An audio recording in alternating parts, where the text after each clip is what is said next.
Hello, my name is Katy Burgess and I'm one of the three counsellors here at the school.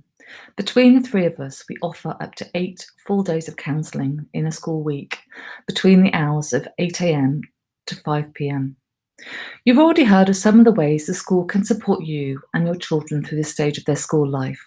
For some, it might be more of a challenge than others, which doesn't mean there's anything wrong with them or your choice of school.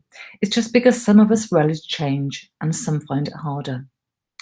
As we've heard, this stage is what sometimes can be known as the tweens, and some might say that this is the time leading up to adolescence when we begin to see our child as an individual, someone separate.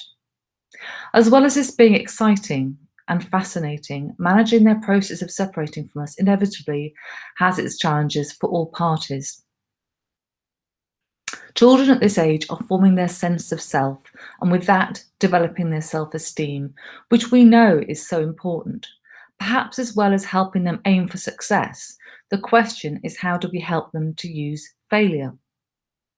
As one therapist put it in an article in the Telegraph, some young people can and are becoming shattered by a fear of failure, a fear that can lead to negative coping strategies. Being too positive, "You're so clever, you can do anything if you work hard enough," can encourage, but it also be seen as damaging and can be as being a bit too negative. Encouraging and complimenting the process rather than the result has been shown to create a far stronger and more robust work ethic. Balance is what we need in our lives, and this is what our growing children need too. How we behave when they don't get a top mark or get chosen for the A team will have a profound effect on how they view themselves and the expectations that surround them. Sadly, I've heard many students say, "Whatever I do doesn't seem to be enough." It may not always look like it, but our children desperately want to please their teachers and to please us as parents. It's often when they think there's little chance of doing either that they resort to more negative ways of trying to empower themselves. If they feel they need perfection to receive a compliment, they then can become very disillusioned. They sense that complete perfection is not attainable, so instead of working hard, they reason that they're better to try not hard not to do it in the first place. As we know, things don't always go our way, and the earlier we learn to sit through these uncomfortable feelings and realise that everyone has them, the better. In fact, many say that it's our failures that teach us much more than our successes. We teach our children to look after themselves physically, to eat healthily, to exercise, to get some sleep, but sometimes we forget to teach them to look after their mental health. They will have their own strengths and weaknesses, which may or may not be the same as ours. And the sooner they learn how to manage both, the stronger and more competent they will be. Helping them have a realistic expectation of themselves will feed their self-esteem. I suppose one of the important things to remember when your child is facing a challenge is don't panic. As a parent, I know it's not always easy, and there have been times when I have definitely panicked.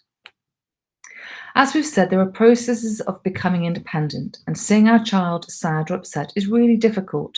It can sometimes make us want to take back too much control. Help them to understand that recovery can take a bit of time, and difficulties that pass can be a real gift. In my experience, taking back the reins completely doesn't really help. If they think we are overly worried about them, they may think they are hopeless and there must be something really big to worry about. Acknowledging it as a worry is one thing, but treating like it's an insurmountable problem is another. Thinking a problem through with them rather than giving them our own solution is going to help to build their resilience and reinforce their belief that they can manage difficult things. We can guide them and give them possibilities, but in my experience, they're more likely to use a solution that they've thought of themselves than one from us. Our children, as we know, are individuals and may look at things quite differently to us. They may even surprise us with their ingenuity. Some children will tend towards a positive and others towards a negative, just like the rest of us. Perhaps at the end of the day, a balance of looking at what's gone well and what's not gone so well will help them give permission to have a mixture of feelings. Complimenting them on how they've got through a sticky situation might really help to make the following days seem a little less of a challenge. Anxiety is sadly a very common mental health disorder in children. Developing resilience is what really helps us all to manage the everyday anxieties of life. The counselling team here at Latham Upper are very much an integrated part of the pastoral team. Most of the students' worries and needs will be attended to by their tutors or head of year or by yourselves. But there are times when it benefits the student to discuss something privately with someone who's not involved in their everyday life, which is when they might want to contact us. To find out, they can ask their tutor, head of year, or nurse, or they could contact us directly.